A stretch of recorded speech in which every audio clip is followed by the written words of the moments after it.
Cuando Jesús vino, proporcionó evidencia abrumadora de que Él era el Mesías. Curó a los enfermos, hizo que los sordos oyeran, hizo caminar a los cojos, curó a los leprosos de sus enfermedades e incluso resucitó a personas muertas de sus tumbas. Todo esto lo hizo frente a los líderes judíos.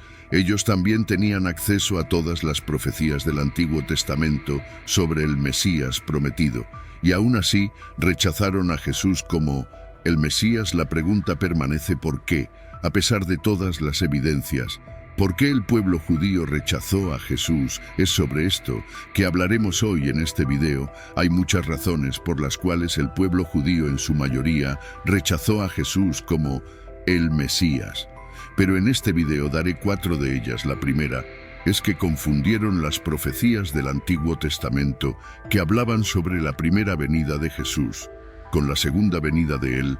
Había muchas profecías sobre el Mesías que Jesús cumplió en su primera venida, como el carácter del Mesías en Isaías capítulo 11.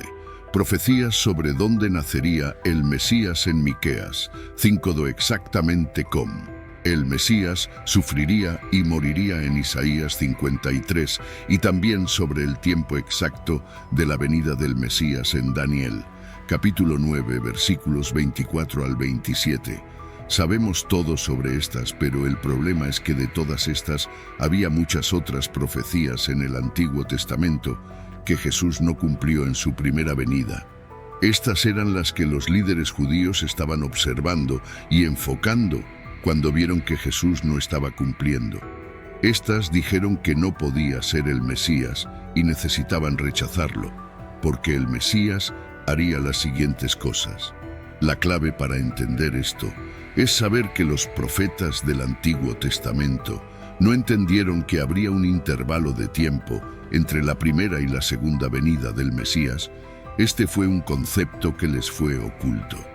Entonces, cuando Jesús vino y no cumplió todas las profecías del Antiguo Testamento sobre el Mesías en su primera venida, dijeron que este hombre no podía ser el Mesías. De hecho, este intervalo entre la primera y segunda venida de Jesús fue algo a lo que Pablo se refirió como un misterio que se mantuvo oculto de las generaciones interiores y solo fue revelado a Pablo. Dice que al leer esto puedes percibir su comprensión del misterio de Cristo, que no fue revelado a los hijos de los hombres en otras generaciones, como ahora ha sido revelado a sus santos, apóstoles y profetas por el Espíritu. ¿Y cuál es el misterio?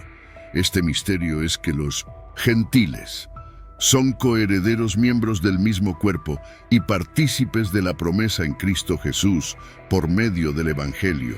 Entonces, en la mente judía del primer siglo y también en siglos anteriores, se esperaba que el Mesías hiciera todas las cosas que el Antiguo Testamento profetizó, no dividirlas en 2 venidas. Ahora, déjame dar algunos ejemplos de algunas de las cosas que esperaban que Jesús hiciera y que Él no cumplió en su primera venida. Pero antes, el contexto es muy importante para esta discusión. En la época en que Jesús inició su ministerio terrenal, cuando nació, el pueblo judío estaba bajo severa opresión romana.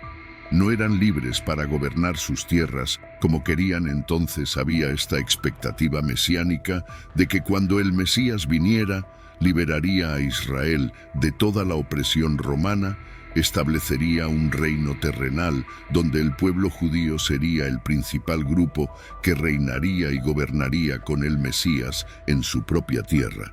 Obviamente sabemos que Jesús no hizo esto durante su primera venida, pero lo hará en su segunda venida. Con este contexto hablemos sobre algunas cosas que esperaban que Jesús hiciese. La primera cosa que esperaban era que restaurara el reino a Israel. Puedes mirar a escrituras como Joel, capítulo 3, versículos 1 al 17, que hablan sobre cómo cuando el Mesías venga, purificará el mundo del mal. También puedes mirar otras profecías como el Salmo, capítulo 12, versículo 6, que hablan sobre el Mesías que reinará y gobernará con una vara de hierro.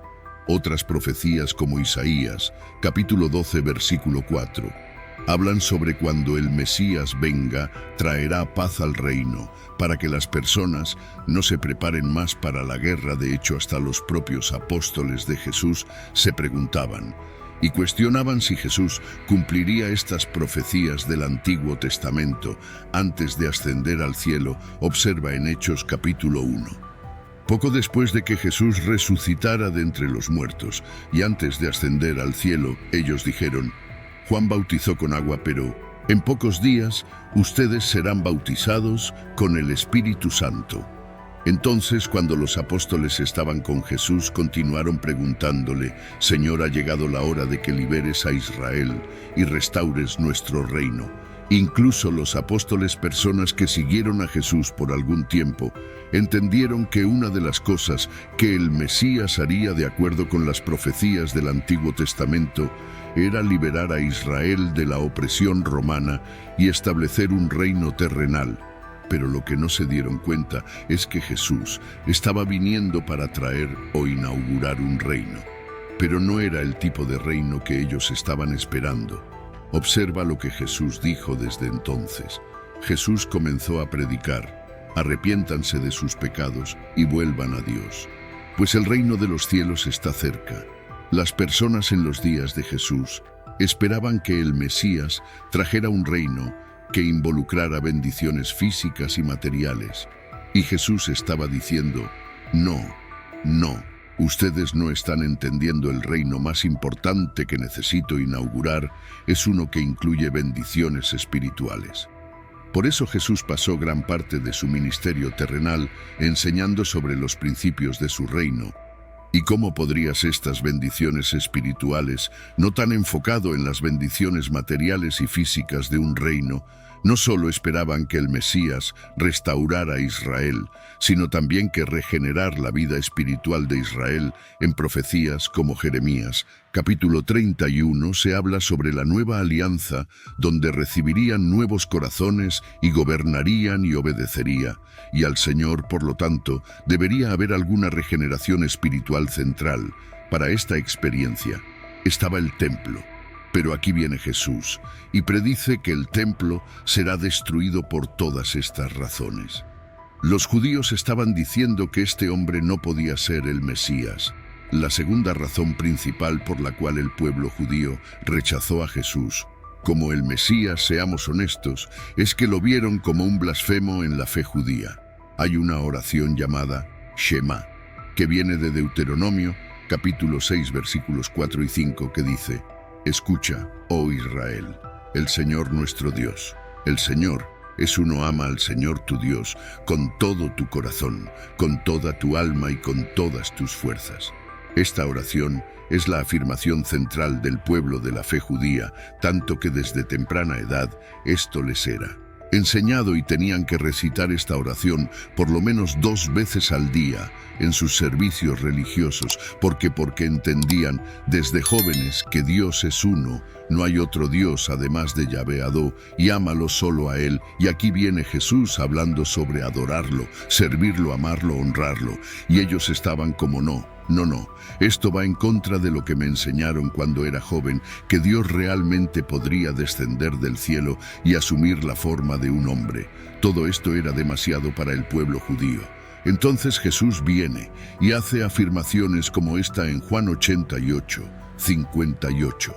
Jesús le respondió: de cierto, les digo, antes que Abraham fuese, yo soy. Espera, para que Jesús sugiera que él existía antes de Abraham. Ellos sabían exactamente de lo que estaba hablando. Estaba haciendo una afirmación de que era Dios porque existido antes de Abraham, lo que implica que tenía una existencia eterna. Pero no solo eso, cuando dijo las palabras yo soy, entendieron que estaba reivindicando la divinidad para sí mismo, porque esas 2 palabras son lo que se llama el nombre divino en la fe judía, Iv.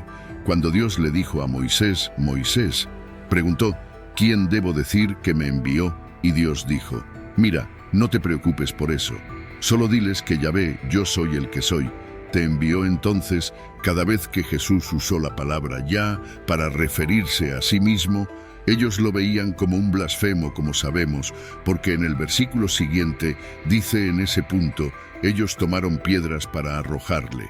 Pero Jesús se escondió de ellos y dejó el templo. Mira, la blasfemia en la fe judía era punible con la muerte por lapidación. Más tarde en el libro de Juan Jesús, dice el Padre, y yo somos uno. Ellos sabían exactamente lo que Jesús estaba diciendo aquí, porque volviendo al Shema, donde se dice el Señor, nuestro Dios es uno, y ahora Jesús está diciendo, no el Padre, y yo somos uno. Ellos lo vieron como blasfemia. Y más, una vez en el versículo siguiente, nuevamente, la gente tomó piedras para matarlo. Por lo tanto, la segunda razón por la cual rechazaron a Jesús como el Mesías fue porque lo vieron como un blasfemo puro y simple. La tercera razón por la cual el pueblo judío rechazó a Jesús como el Mesías, en su mayoría fue porque Jesús estaba desafiando algunas de sus enseñanzas religiosas y algunas de sus tradiciones religiosas, muchos de las enseñanzas de Jesús.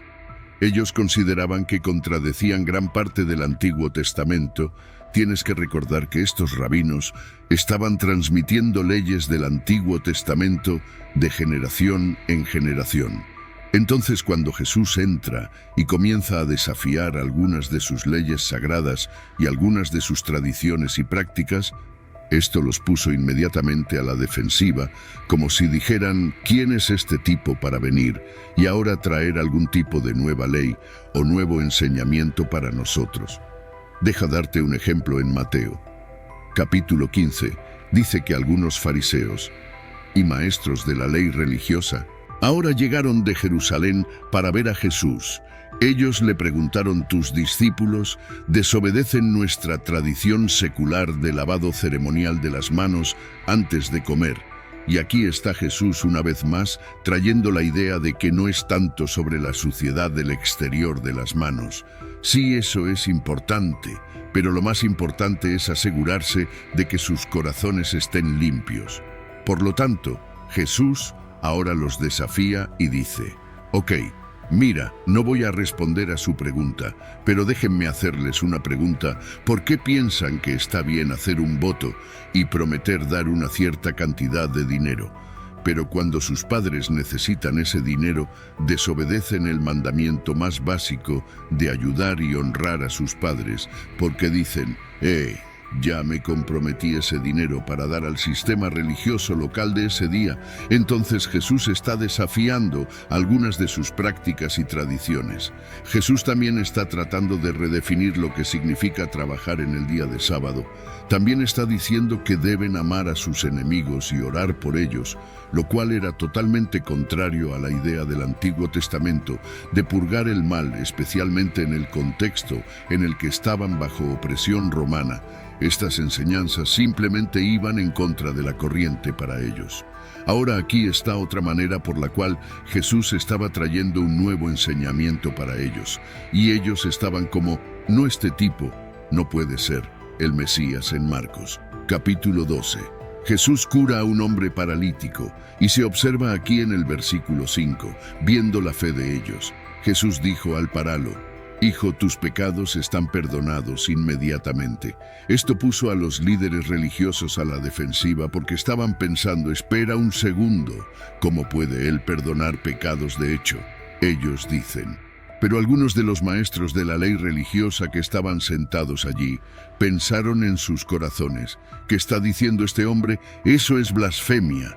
Solo Dios puede perdonar pecados. Tienes que entender que en su sistema la forma de expiación por los pecados era a través del sacrificio, pasando por un sacerdote, trayendo el animal adecuado al sacerdote para expiar sus pecados, y también el día de la expiación, Yom Kippur, en Levítico 16. Todo esto era lo que estaba prescrito en el Antiguo Testamento como la única manera de ser perdonado por los pecados. Y ahora este hombre aparece en la escena y dice, sí, puedes ser perdonado por tus pecados. ¿Por qué? Porque lo dije, porque salió de mi boca, estaban como qué en el mundo. ¿Quién piensa que es entonces? Cuanto más Jesús comenzó a enseñar estas cosas que eran contrarias a lo que sus líderes religiosos estaban enseñando, los líderes comenzaron a sentirse amenazados y sintieron la necesidad de controlar porque no querían que los miembros de la fe judía comenzaran a seguir a Jesús. Ahora, como dije, hay muchas otras razones por las cuales Jesús fue rechazado como el Mesías, pero déjame darte la cuarta y última que vamos a hablar en este video, y es simplemente que sus corazones estaban endurecidos en relación a la verdad. Una de las maneras de ver esto es en Juan capítulo 11, donde Jesús resucita a un hombre muerto del túmulo que había estado muerto durante 4 días. Su nombre era Lázaro. Observa la respuesta del pueblo judío después de que Jesús resucita a un hombre de entre los muertos, algo que pensarías que solo Dios podría hacer, pero observa cómo respondieron muchas de las personas que estaban con María. Creyeron en Jesús cuando vieron esto suceder, pero algunos fueron a los fariseos y les contaron lo que Jesús había hecho en lugar de decir: ¿sabes una cosa? Acabo de ver algo que nunca había visto antes, algo que solo Dios puede hacer entonces. ¿Sabes una cosa? Independientemente de lo que pensaba, antes este hombre acaba de probar que es Dios encarnado. Él es el Mesías. Entonces voy a poner mi fe en él, no en lugar de eso. Tuvieron esta larga conversación sobre cómo podrían detener a Jesús, cómo podrían controlarlo y finalmente cómo podrían matarlo. Se observa aquí que a partir de ese momento, los líderes judíos comenzaron a tramar la muerte de Jesús, la realidad de por qué el pueblo judío rechazó a Jesús como el Mesías fue, porque no querían creer. Sus corazones estaban endurecidos en relación a la verdad. Incluso llegaron a afirmar que Jesús estaba haciendo todas estas cosas milagrosas por el poder de Satanás. Por lo tanto, por todas estas razones, Jesús se convierte en lo que Pablo dice una piedra de tropiezo, una piedra sobre la cual los judíos continuaron tropezando. Pero en otro lugar la Biblia dice que esta piedra que los constructores rechazaron, que es Jesús, los constructores, eran el pueblo judío, la rechazaron y ahora se ha convertido en la piedra angular de la fe cristiana. Porque Pablo dice en Romanos capítulos 9 al 11, que debido a la caída del pueblo judío, ahora eso abre la puerta para personas como tú, personas como yo, gentiles, que ahora pudieron ser incluidos o injertados en la familia de Dios. ¿Por qué todo esto sucedió? En gran parte porque el pueblo judío rechazó a Jesucristo como el Mesías, y ahora Dios está levantando una generación de gentiles que ahora llevarán la antorcha y cumplirán su plan divino de ser una luz para el mundo. Entonces, ¿qué debemos hacer como gentiles en relación a esto? ¿Cómo podemos orar por nuestros amigos judíos? Bueno, te dejaré con esto. En Romanos capítulo 10 versículos 1 al 4. Pablo lo puso de esta manera: queridos hermanos y hermanas, el anhelo de mi corazón y mi oración a Dios es por el pueblo de Israel para que sean salvos. Sé que tienen entusiasmo por Dios, pero es un celo mal dirigido. Siempre que fui a Israel, en noviembre del año pasado, vi un pueblo allí que tenía celo, que tenía hambre, que tenía sed. Estaban orando día y noche. En el muro de las lamentaciones estaban leyendo sus Biblias, justos delante de Dios, intentando guardar la ley. Pues Cristo ya cumplió el propósito para el cual la ley fue dada. Como resultado, todos los que creen en Él son hechos justos delante de Dios. Entonces, ¿cuál debe ser nuestra postura de corazón en relación con nuestros amigos judíos? Debemos unirnos a Pablo en el anhelo de su corazón para que todo Israel sea salvado. Ahora dije anteriormente que hubo 2 venidas de Jesucristo y que muchas de las profecías sobre el Mesías fueron cumplidas en la primera venida. Pero todas las profecías del Antiguo Testamento sobre el Mesías que no fueron cumplidas en la primera venida de Jesús, serán finalmente cumplidas en la segunda venida de Jesucristo, específicamente durante el reinado milenario de 1000 años de Jesús, donde establecerá un reino terrenal y reunirá a todos los judíos y colocará un corazón en su propio pueblo para querer adorarlo y seguirlo. Pero esa no es la realidad. en la primera venida. Estas cosas verán su cumplimiento en la segunda venida de Cristo, que aún no ha ocurrido. Me gustaría mucho oír de ti. ¿Cuáles son tus pensamientos? ¿Cuáles crees que son otras razones por las cuales el pueblo judío rechazó a Jesús como el Mesías? Déjame saber en la sección de comentarios. Abajo te veo en el próximo video. Dios te bendiga.